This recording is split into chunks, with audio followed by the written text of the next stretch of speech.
drinking a bit later, if you're coming back to the beers a bit later down the line, you can check it out on YouTube as well. So as always, we're going to be talking about quite a number of beers here. I'll show them, open them, show you which beers we have. Please don't feel obliged to drink through all 6 in the next sort of 45 minutes or so that we're here for.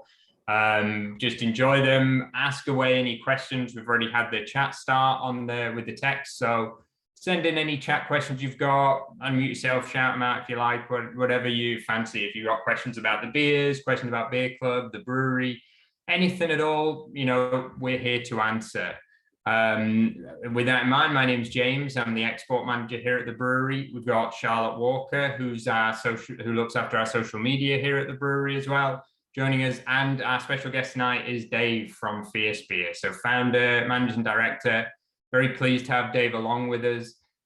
We did a series of events pre-COVID over in New Zealand, myself and Dave. So we've been around, we've traveled, we've talked beer all over. So it's nice to have you along, Dave. So thank you very much. And so we'll tuck straight in. So I say we'll talk through all 6 beers that we have this evening. I'd already started pouring myself a little bit of our Zara here. So Zara is a beer we've had for a good number of years at Thornbridge.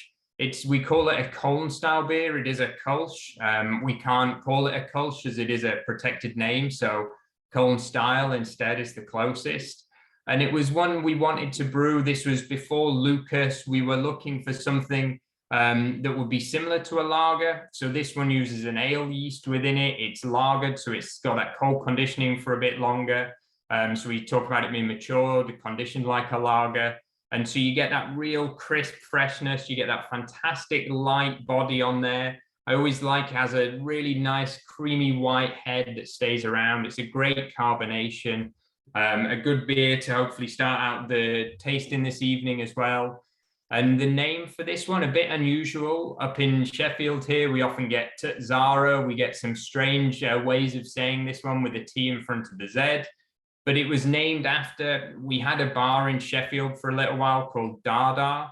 And Dadaism was an art movement. And actually, Zara was the founder of that art movement back in the early 1900s. So that's where this one came from originally. So a slightly unusual name for it, but a beer that we really enjoy. And as I say, it's that mix really between a lager and an ale style. So you do get that fantastic lightness. It's crisp. It shouldn't be overly bitter. It shouldn't be too big on the aromatics. It should be nice, crisp, fresh, just a little bite, a little crispness, but really a nice light, especially an easy drinker to start from the box as well. So as always, as we're talking through these ones, let us know your thoughts, pop them in the chat, tell us what you like about these beers, what you don't, if you've had them before or anything. If anyone else, we've already had Steve Hughes has mentioned about he'd come up for the tour this weekend. So again, thank you for anyone who made it to Peakender. I know it's a long way for everyone at the moment. So, if you couldn't, hopefully next time, or at least around at some events, I'll talk through them in a little bit, but we have a lot of different events going on over the next few weeks as well. So if you missed us at Peakender, you will be able to find us all over the country, really. We're going to be all over, pouring beers, talking about beers, hanging out as well. And as always, it's very nice to see people at tap takeovers and festivals and things too. So as we go on from there, so that was Zara. So we talked about, and then we'll mention about our second beer here. So we want something, actually, a lot of people mentioned to me at Peakender at the weekend was about how one of the best things about the box was value. And it's something we always do try and give with each box. We try and make sure the pricing's very sharp on it. We're working well to give as much value as possible. And something we'd sort of planned with that for August was having a little bit of a bumper box with a few extra beers in there than normal as well. And so we want to make sure, especially through the summer, we didn't know it was going to be so warm, but having all these nice light beers, the Melba, the Zara, and of course the Favorito as well has been perfect for the weather. So we hope it's gone down nicely there. I saw, enjoyed the tour, going back on the tour there as well. So thank you, Aled. Glad you enjoyed the tour and coming around to see us. And the pastries, yeah, definitely needed those, I think, first thing in the morning. we did the tours on the Saturday morning, and there was a few sore heads, I think, after Friday night and a 10 to peakender. So coffee, pastry is definitely a good starter for the day. But this one here brings us to Brother Rabbit. So again, if you've been drinking Thornbridge for a long time, this is quite a staple within the beers that we do. It comes in at 4%. It's a golden ale, and we've been brewing it for an awful long time. So we want to have this in cask most of the time, but we like doing the bottle conditioned options as well. We started doing more of these bottle conditioned ones in the first lockdown when people couldn't get any cask beer at all. And so this nice American hopped, actually, it's I know you get an English hit to it. It should be as like a sort of English golden ale. We add a little bit of American hop. It just gives it that extra. For me, it's just all citrus. So you get this really nice lemony citrus. We talk about this is a good like fish and chip beer, be it on cask or in bottle as well. That bottle conditioning, you'll see the difference in carbonation, the difference in head on there slightly from the Zara that we had originally. And when we're bottle conditioning, we're doing it similar to cask, where we've got the yeast in there. It undergoes a little bit of extra conditioning within the bottle, and it keeps you with that nice carbonation, gives you a good head on it, and we think works really well for keeping that good solid body on the beer too. The name for this one, a lot of our original names were coming from Thornbridge Hall and things around there. And there was a print at Thornbridge Hall that we really liked. So we actually named it after a William Morris print called Brother Rabbit that was on the walls at Thornbridge Hall. We liked the look of it, and we thought, oh, perfect, this goes nicely. It's a nice name. Actually, not something we ever thought about, but it does spike at Easter time. We always have this beer as a core, but it just bumps up nicely for us at Easter as well. I can see there from a couple of comments coming into talking about how much they love the Brother Rabbit as well, really enjoying it. So thank you guys. It's always appreciated to get the good feedback on it too. One of my favorites, particularly in cask, it's just such a good go-to beer.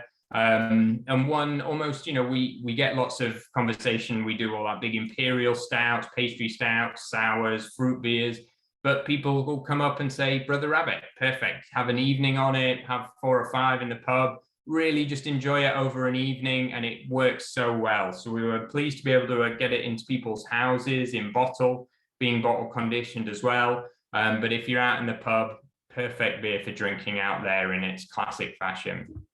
And so while we're working through the first two, I think we should probably get Dave on here talking a little bit more as well. So Dave from Fierce, who we have worked with over the years. We've all known Dave well. Dave has known Dom, who's been on here a few times before, our sales and marketing director. Him and Dave go fairly far back too, I believe. So nice to have worked with you on a nice collaboration like this as well. And so normally, we've got lots of big beer fans on here, Dave. They all want to learn a bit more about the brewery, learn more about yourself. Please tell us the story of Fierce and how everything started. Okay. Hey, everyone. Good to see you all. I won't go on too much because I think I want to talk about the beer more than anything else. So Fierce started in 2016. We started off by making some weird sort of stuff and then filled it in by making some proper nice core beers we all learn along the way. Hopefully you've all tried something by us. If not, the web shop's always there, fiercebeer.com, give it a try. But based in Aberdeen, so we're quite close to the big Brewdog mothership, but we're absolutely nothing like the Brewdog mothership, hopefully. But they're great guys. But I want to talk about the beer more than anything else. So how it came about was me and Louise, my wife, went on a massive tour of the Western States this year, and we noticed that people are only really drinking a couple of things. There was different types of lager and some light fruity wheat beers, but the big thing was a Mexican lager, and always with salt and lime. So when the chance to make something with Dom and the guys down in Bakewell came up, that was the first thing I proposed. It took a little bit of convincing, to be honest, because it was maybe a little bit out there and maybe not cool, and what people might expect from Fierce and Thornbridge together is maybe a bit wacky and maybe barrel aged and full of fruit or whatever. But we love this thing, and it's always funny when you do a collab. It was really unfortunate we didn't get to come along and do it in person, And it's like almost passing your favorite child over to someone else to have a brew. But this came out so well. You know, we're going to make an omen now. We're going to totally rip it off. But I don't think ours will be made as well. This is such a great beer. So lovely mix of proper lime aroma, nice salt backbone to make you want to drink some more, makes you really thirsty, the saltiness in it. And it's just a great thing. So we ordered some up, we got some up, put them out in our tap rooms, and it's the #1 bestseller by a country mile. It's such a lovely thing for summer. So great collab. I think it's probably the best received collab we've done in many years. So thanks to Thornbridge for that awesome effort. Oh, for sure. I mean, so Dave was emailing us at silly o'clock in the morning while he was over on the West Coast. Said, "Oh, look at this menu! Look at this menu!" Like, "Oh, thanks, Dave. Yeah, perfect." We're in a freezing cold bit of British weather right here at that point, so was making us very jealous. But it seemed like a good idea, and we got lucky. You know, we were drinking this at Peakender. We were drinking it just before we launched this, just as that huge heat wave hit the UK. So.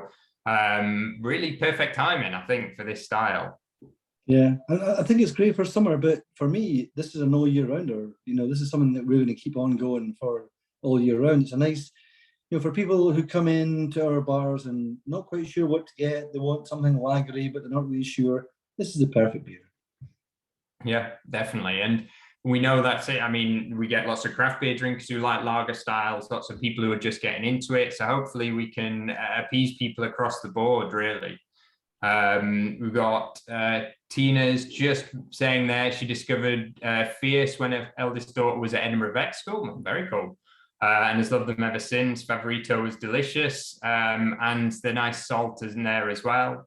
Incredible beer in Friday setting up the tent, and yet smells like freshly cut lime. So all of that really. Oh, Paul recommending the Fierce Bar in the Northern Quarter too.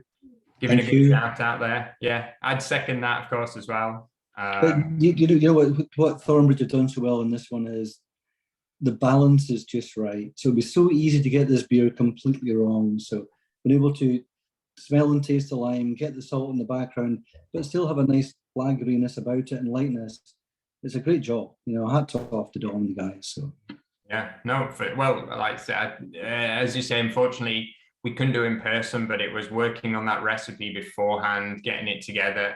That addition of so with a Mexican lager, traditionally they would have been kind of darker, more like sort of amber lager styles, originally a bit more like a Vienna lager, and over time had slowly kind of evolved into something a bit lighter, a little bit paler as well.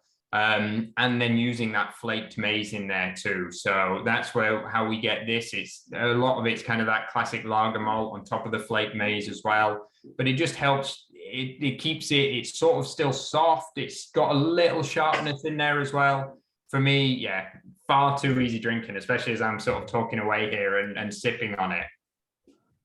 100%. Yeah, Ace, love it. It's great.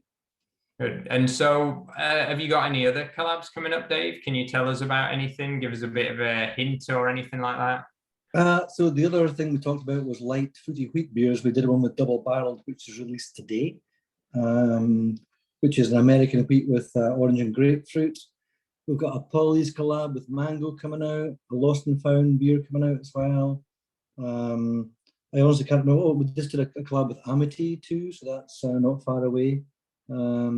It's a season for collabs. You know, it's when everyone goes to festivals and meets people and has maybe a beer too many and says, right, we must collab, and you end up doing it, and it's always a good fun thing to do. So, and the good thing about collabs, you always learn something amazing from doing a collab beer. You know, you learn people, how they operate, how the processes work, and what they do that's different to you. So great thing, and great beers come out of it.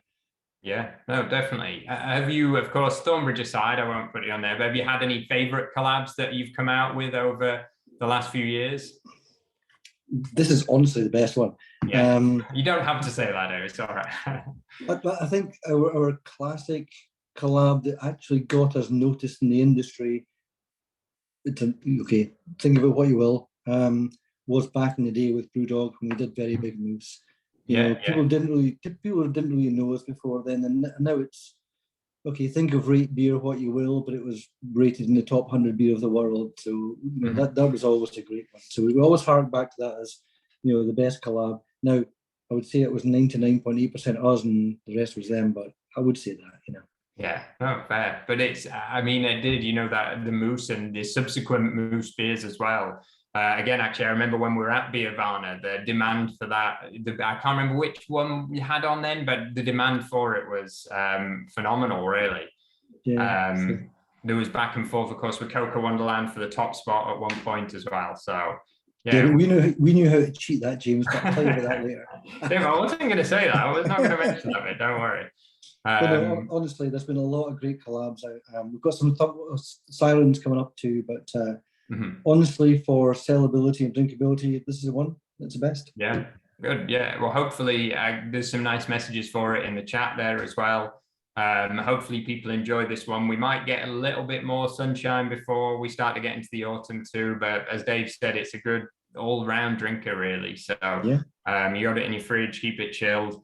And it is that salt at the back. Like it just keeps it, that drinkability of it, that fresh lime draws you in. The salt keeps the balance, keeps you thirsty. And yeah, it's good. I'm very pleased with it. Again, like I said, there was certainly when we told people we're doing a salt and lime lager, everyone's, desperados, haha. So, but I think we did well for it. So good result. But yeah, Desperado was one we got told about a lot as well. But it's nothing like that.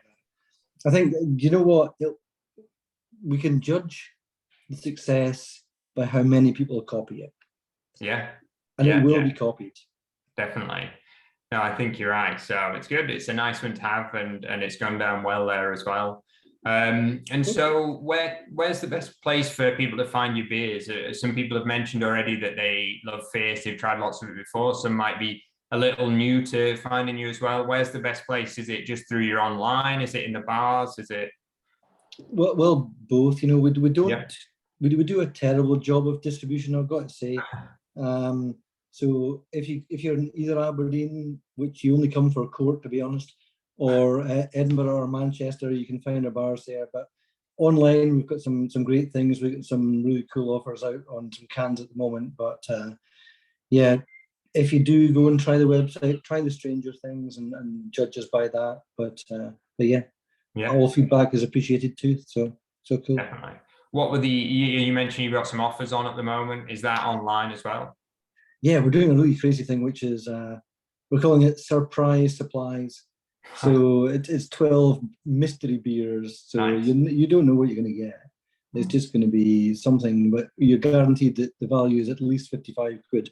And we're selling it for half that. So 27.50. So real? properly, we would never ever put this in there. Probably because I'd drink it all first. But yeah. Good reason. So yeah, if anyone, that seems like a good opportunity to, if people haven't had the chance to check out Fierce just yet, please come and check out the website, as Dave mentions there, and that sounds like a good chance to get in. Which ones have you got there in front of you? Oh, well, these are our biggest sellers. So yeah, we always thought we were a brewery for doing weird stuff, but these things are like 70% of our business. So there you go. It's a bit like dry pour. It's quite a thing. Have you heard of that? Once or twice. Someone mentioned it. Not what it used to be. I've heard. So perfect. So that's the two then. So we're going to Fierce, and we recommend the IPA, the Hazy IPA, straight off the bat. Try them, and then try something weird. Absolutely, 100%. I think, and again, I mean, the Moose series alone, any beer along that big dark imperial that you do as well is fantastic. And I think that was how you got your name originally, wasn't it? For those great big beers, the fantastically flavored ones. Maybe you can't have too many in an evening, but it's always worth trying them as well. I've enjoyed definitely. Yeah, and nice comments on Cafe Racer as well. So thanks for that, Steve. Yeah, it did go quite fast, I believe. But it's actually our most awarded beer, Cafe Racer, but it gets lost in the background. So appreciate that. Yeah, good. And like you say, it did go very quickly. Actually, all the beers went very quickly at Peakender. So that was probably our big Dave. He's such a big guy. He drinks a lot. Yeah. It could well have been, but we won't mention that. It was definitely the whole crowd. Everyone loved it. Don't worry. Cool. But yeah, no, and thank you. And so If you've got any questions for Dave, again, please shout them out. I've seen a couple pop up in the chat here as well. Steve from Grumpy's Brewery Tap, great chat with the Fierce guys at Tap Beer Festival a couple of years ago. Loving my word, yeah. Was it a good one?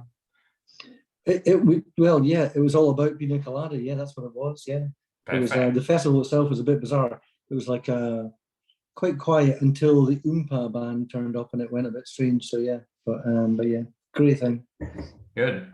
And then also from Steve from Grumpy's there, thank you as well. Glad you enjoyed everything at Peakender too. So it was nice to see you while we were down there.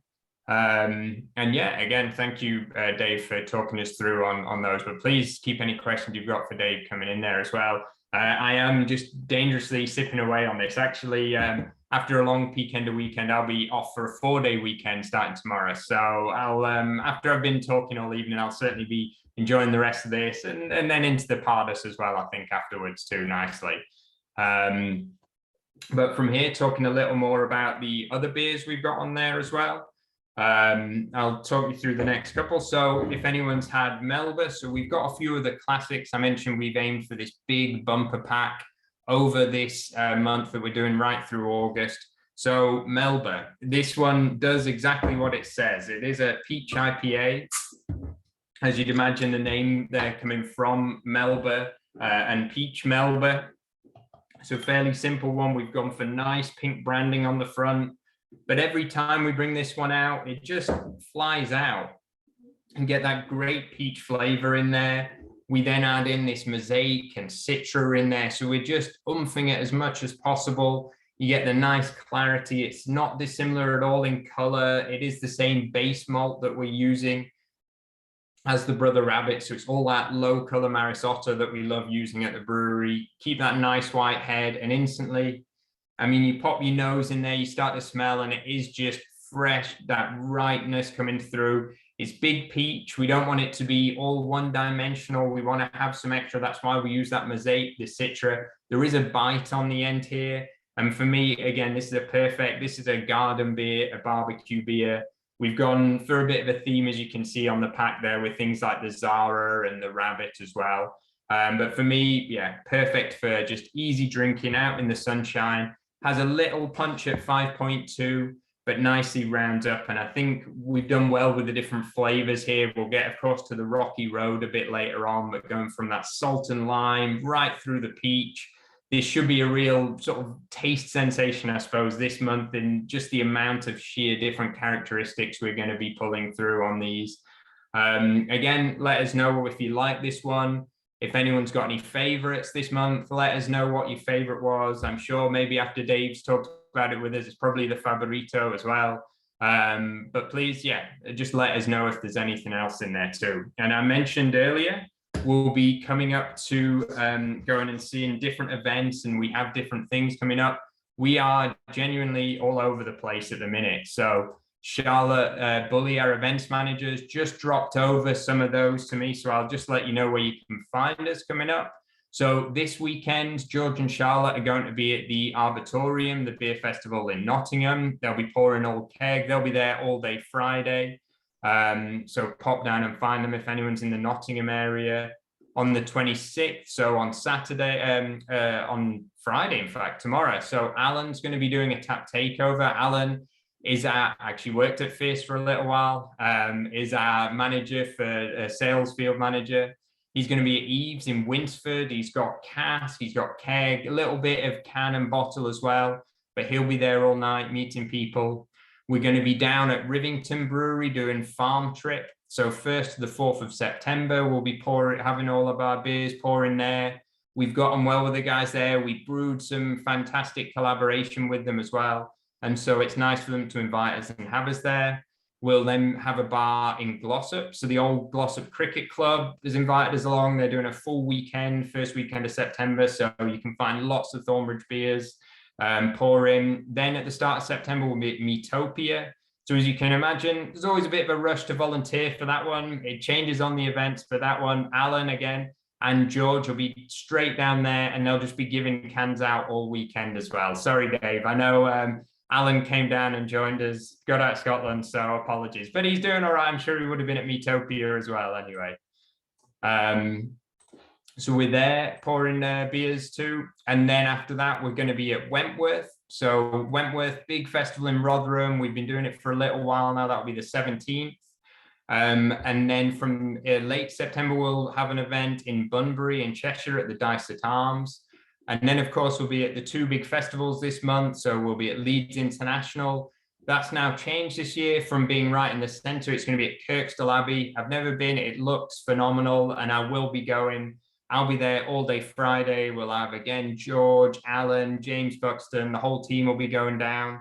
And then at the end of the month, we'll be at Indie Man in Manchester as well. So really all over the place. Charlotte's going to be absolutely non-stop this month doing everything. Along with the rest of the team, we'll all be out and about. So if you didn't make it to Peakender, or if you did make it to Peakender and just fancy catching up again, come and see any of the team at these events. And it's always nice to meet up in person and pour lots of beers, talk about them, and drink our way through as well too. So please do come along. Gareth there, yeah, went down well as the garden beer. So that's it for me. Like I say, the Melba, just relaxing. And it does what it says. It is that big peach IPA. It's got that bite, got that flavor to it. Had a nice chat with Alan as well at Peakender. Alan's a superstar. Yeah, he does all right, doesn't he? He's getting around. He's making lots of friends and loves his beer and, of course, his meat. So again, pop down to Metopia if you're around there and say hello.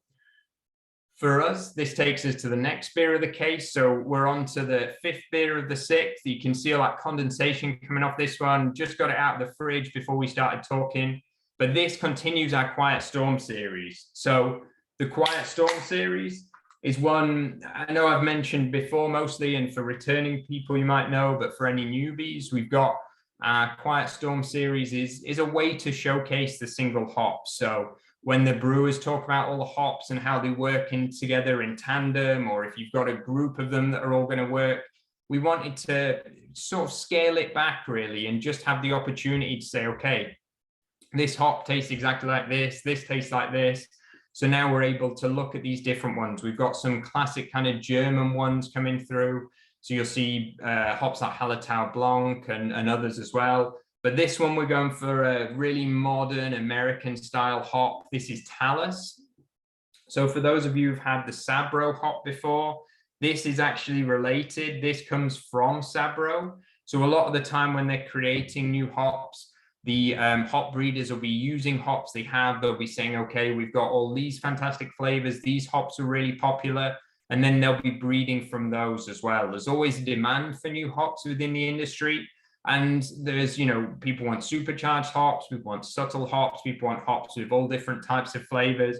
Sabro was famous. Actually, we found Sabro, it sold really well. Anytime we do any Sabro beer, people go crazy for it, really like it. We always like to bring it back now in our beers as well. But we do find there is a section of people who hate Sabro more than anything else. So it's a little bit of a Marmite hop. Dave putting his hand up there. It's famous for its coconut flavor and this kind of little bit of a potpourri almost. So when you get down to Talus, which is the next one, you might be able to start pulling some of that out as well. It's got that pink grapefruit. It's known for having that pine. There is that little almost kind of sweet decadentness in there as well, which I think comes through again. We talked about with the coconut there. And yeah, so from a hop that has really, it divides people a little bit, taken down to Talus. For me, I really like this one. It went down, we were drinking this at Peakender doing a tasting. It was a great one for that. And again, hopefully all these Quiet Storms and trying hops, old, more traditional, brand spanking new ones, it gives people a bit of an opportunity to look and say, so all this malt, again, we're using our low color Maris Otter. So you get that nice light color. We have a great clarity in all of our beers, and that white head right around the top there will stay around for a long time. And if anyone does smell it, let me know what we're getting through here. Talus in the tap room last Friday night and really loved it. Talus is great. You've got the grapefruit and the apricot. So Dave, Sabro, not for you, but Talus, it's a good one. Perfect. So we've got a bit of a mix there of both of them coming through. Do you use Talus in anything, Dave? Are you brewing with this one at the moment? No, we're not. But I only buy some tomorrow morning. Okay. Were you put off by it being related to Sabro? Was that not something you wanted, or? No, not at all. We don't mind which strains are related to what. I really honestly struggled with the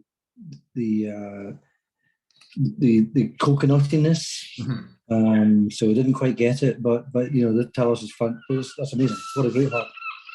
Good. Yeah, well, that's what we hope for with these as well. And but did you use Sabro? Sorry to put you back on. Did you use Sabro on anything then and use it and not like it, or? So I was just trying to mute out the seagulls outside. Oh, I did wonder where they came from. Yeah, we did. We tried to make almost like a pina colada type thing again from it, but it didn't quite work out. It went really savoury, which wasn't what we wanted. So, fair. But maybe we got a bad batch or an old batch or not quite prime. But yeah, it wasn't our thing. So, but tell us, wow, we'll definitely use this. Fab. Yeah. So thanks. Good. Yeah, I'm pleased. Well, we used Sabro originally. We worked on a collab a little bit ago with salt that we did it into first. The Tupelo, if anyone tried that, had some Sabro as a bit of a mix. And then we did, of course, there's the Quiet Storm Sabro by itself. We wanted to use that again because of that bit of divisiveness, because people were talking about it. It's a new one we want to try. And then Talus has come along as well nicely. So then we've had and then Gareth there, really helpful. Others done a simple thing, but with such long intervals. So you can actually find our Quiet Storms, the mix of Quiet Storms we have on our website as well. So you will be able to pick up all of the Quiet Storms that we have. We do try and keep some of them, as you say, so you can buy them together as well. If you go on to the pick and mix, I know we have had them clumped together as a case as well. So hopefully you're able to find them on there too, Gareth. And then, so we will keep this one going. We have plans in for the next few months of being able to do these different hops. So of course, Beer Club members, you'll get all of the new ones coming through. There'll be lots of fun hops to try as well. Let us know if there's hop that you haven't had yet. I'll be honest, we may very well have it in the plan to do. It's going to continue right through. But if there's one you're really keen on, just, drop us an email. As always, please do get in touch with us and let us know what you're thinking as well. One other thing, we talked about Peakender, of course. We're still on a bit of a high from it. It was fantastic, being able to come back after 2 years and just see thousands of people coming back out of Bakewell. And very strangely, I had my wellies packed, had my walking boots on, I was ready, and I spent a whole weekend in trainers. It rained briefly Thursday a couple more times, and the driest, sunniest Peakender we've ever had. So I don't know what happened there, but I'm not complaining. It was great. I got home without being absolutely drenched and covered in mud. It's always fun when that happens, but I realized that I prefer it a bit drier as well. So, but the Peakender, we have now the Peakender Extender. So if you've got the chance to come out round any of the pubs, our own pubs, you can find the beers that we've got on there. So we'll have some. Of course, the Fierce beers went very quickly. Some beers we bought lots of stocks to make sure that we lasted through the weekend, and we're just continuing the party right through. So Hallamshire House, Greystones, anywhere like that, pop on down and get hold of them too there.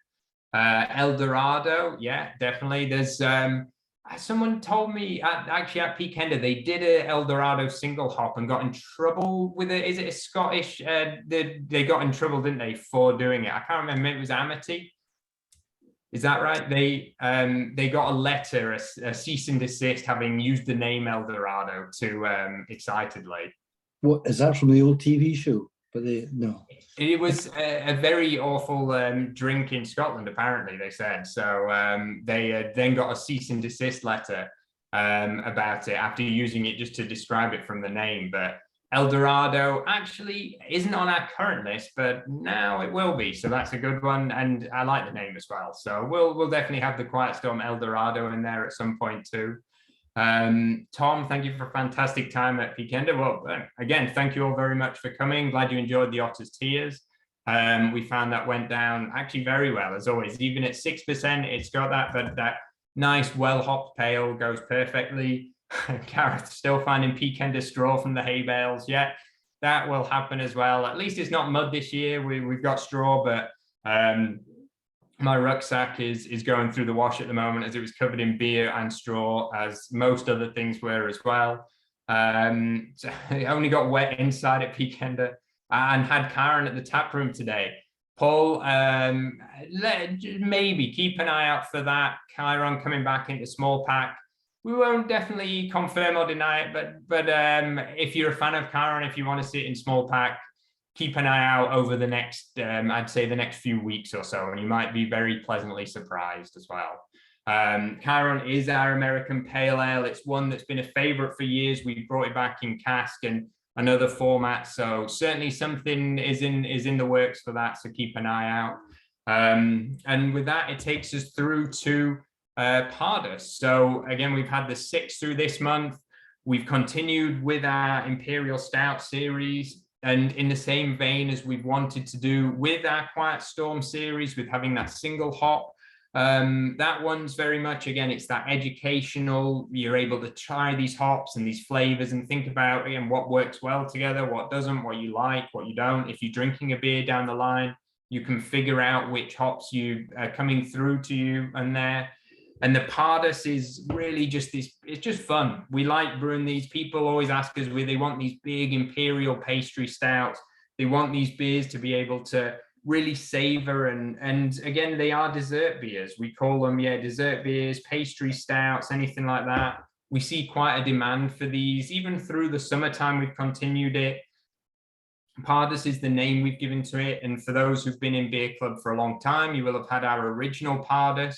So that's a straight 8% Imperial Stout. And now we've done different flavors. We started out with classic fruits. So we had the cherry, the raspberry, and we've built it much more towards that pudding. So this one we're looking at here, the Rocky Road, as you can see just in front of you there. And I mean, the Rocky Road is one of those desserts. It's known worldwide. You can get it in coffee shops. You can get it in big supermarkets. You can get it in cafes, restaurants.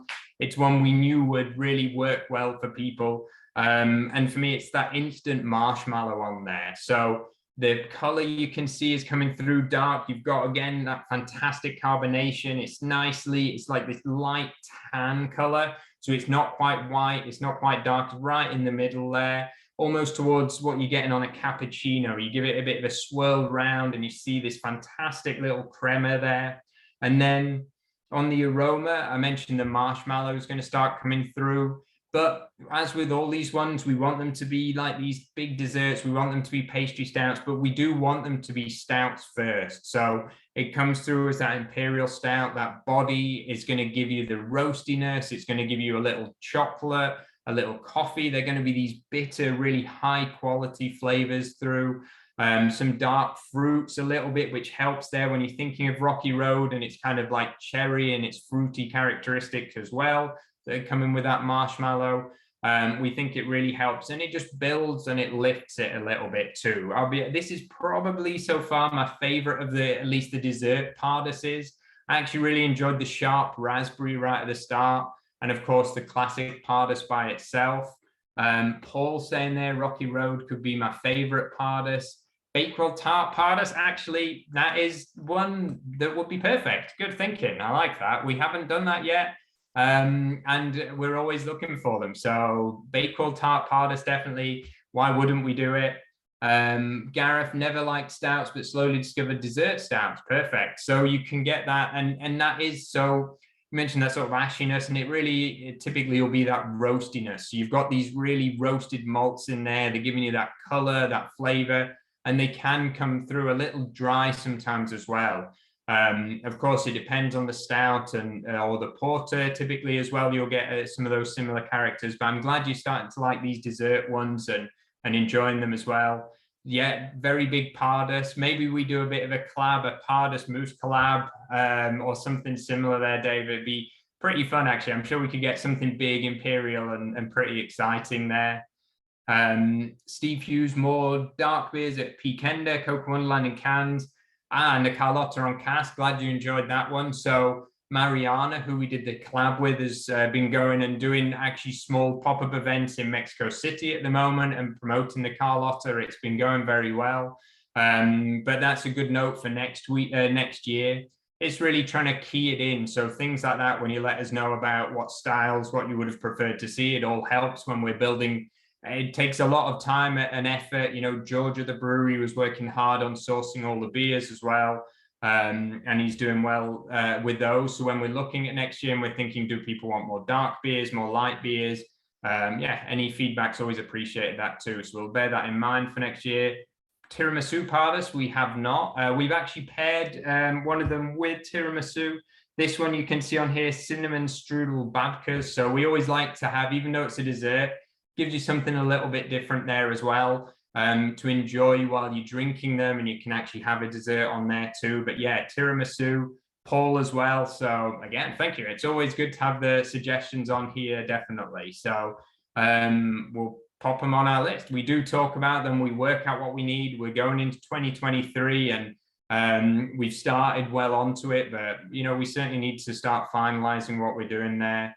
In fact, how are you doing, Dave, with planning out your next series of beers? Have you got, I know you mentioned the collabs coming up. Is there anything other than that we should watch out for? You've got the one you're releasing just now, but in the future, in the winter, have you got anything in barrels, anything you can tell us about? Yeah, we do. So we've sort of moved towards a bit of a more of a Goose Island way of working with our barrel stuff. So we do like single day releases so that people can compare year on year for some of them. So we got some very big moose in barrel. We released recently the maple pancake in barrel, which was nice, having a light beer. Nice. And at the festival, it's gone down really well. So people don't expect it to be light, which is quite cool. You know, lots of wee heavies in barrels. Even some of the one we did with Siren recently is going into barrel too. So, but it's just such a great thing. I mean, stouts are such a great way to get some properly amazingly heavy flavors into beers that you can just sit with them. And the flavors in the Pardus, it's amazing what you can fit into there. So, and then to make half and barrel the rest and take it out later, it's outstanding. It's such a good thing to do. Yeah, and I know you're very much in the same vein as we are at Thornbridge with the big dark beers. It's a proper beer first. You know, it's you don't want to be messing about and starting out with, you know, making it towards that flavor and you say, okay, this is a real beer. It's such a solid base, and then you build around it and use it. And I know, especially with again, like you say, the very big moose and other ones, it's how you build them out. And I think that's what people do appreciate in the flavor as well with these styles. But you also have to be genuine and put what you say is in the tin is actually in it, and not just a standard stout that you throw some fake flavors into, because nobody wants that. You know, it's got to be proper ingredients treated properly and then put into a decent beer. So yeah, that's it.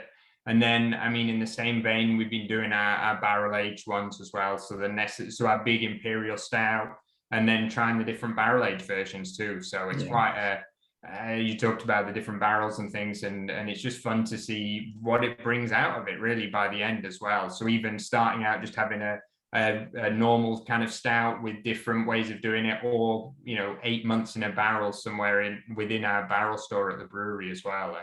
And you've of course got lots of barrel aging going on there. What barrels have you got in recently? We're lucky where we are.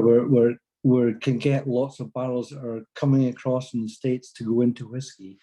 So we've got a lot of nice bourbon barrels, a lot of good Heaven Hill barrels at the moment, and Buffalo Trace, which gives massive flavour. I mean, when we get these things, we always ask for them not to be broken up into staves. So when you turn the barrels over when you first get them and pour it into a jug or whatever, you get about half a litre of bourbon out, which is a nice day. But also we've got some rum barrels going on, and rum barreling is outstandingly good. The pity about it all is when you get Scottish whiskey barrels, there's not a lot comes from them, because you get the flavour from the bourbon, then the whiskey eats that away, and you don't get much from whiskey. It's a great shame. That is, and but again, now you know as well, so it's always good to have that knowledge and experience as well. But I've not thought about it actually with that being right there for the barrels coming over from the States first as well. So nice, and that's something to check out again for anyone who's looking for beers from Fierce. You mentioned the IPA, the Hazy IPA, but then also those big barrel aged ones as really, I'd say, by far some of the best in the UK at the moment. It's yeah, you certainly can't go wrong with the selection you have there. Thanks, James. No, of course, no, it's true. And then Steve saying parking Pardus, gingerbread Pardus, Christmas pudding. Well, thank you for these guys. These are all, like I say, we're always looking for them, and it's also we want to make sure that people are going to enjoy them. So it's helpful when we hear about them first too. They did say sticky toffee. That has been on the list for a little while, as well as actually it's something that all of us at the brewery like. So I'd say definitely watch out for sticky toffee pudding too in the future there as well. Maple Pardus, yeah. I mean, that's a classic as well. And then even if we went into the Necessary Evil, maybe started looking at those too. So, but yeah, so that takes us through all the different beers this evening. We'll be coming back out next month, of course. So we've got lots of fantastic ones coming up in Beer Club next month, as we always do. I'm just going to pull up the best one here as well. So we've announced them already today, but we're going to be making sure, again, going through, we talked about the series, but we will have some coming out that are going to be pretty special. We're doing our Lead Mill IPA to support the guys at Lead Mill as well. So when you get the Lead Mill IPA cans, on the side of it, you're going to get a QR code. If you can, just scan it. It'll take you through to a petition you can sign to help them discuss in government, in Parliament, and it might be a chance to save the Lead Mill as well. So a real institution. I've spent a couple of New Years celebrated there at Lead Mill. Saw a fantastic Dropkick Murphys gig there many years ago, amongst lots of others as well. So they're always something to, it's, yeah, certainly worth looking at when you get the chance. But of course, you'll see a big Necessary Evil and a whole range of those fantastic beers in there. So we'll be back next month to talk a little more about those when we come back. Irish Cream Pardus, that's a good one as well. Ian enjoyed Lead Mill as well as a student. Yeah, I lived very close to Lead Mill, so it was good to be able to go to the gigs and see it there. So hopefully they're able to turn it around and save the Lead Mill as well. But otherwise, again, please do keep in touch. Email us at the Beer Club email you all have. Tweeters, Facebookers, email, anything at all. Just get in touch. It's always nice to hear from everyone. Importantly, thank you very much, Dave. Appreciate all the input tonight. Appreciate you joining us, telling us all about Fierce and everything else as well. Thank you, Charlotte, for looking after us this evening on the chat too. And yeah, hopefully, thank you all very much. Enjoy. If you want to come back, we'll pop this on YouTube if you're drinking the beers later down the line as well. Most importantly, cheers. Enjoy the rest of your evening. Enjoy the bank holiday weekend. Hopefully you get time for a few beers right through it as well. Definitely, if you've not had some more Favorito, there's some nice advertising for you there, but please get some Favorito while you're enjoying the bank holiday weekend. So thank you all very much, guys. Have a good night and see you all soon, hopefully. So cheers.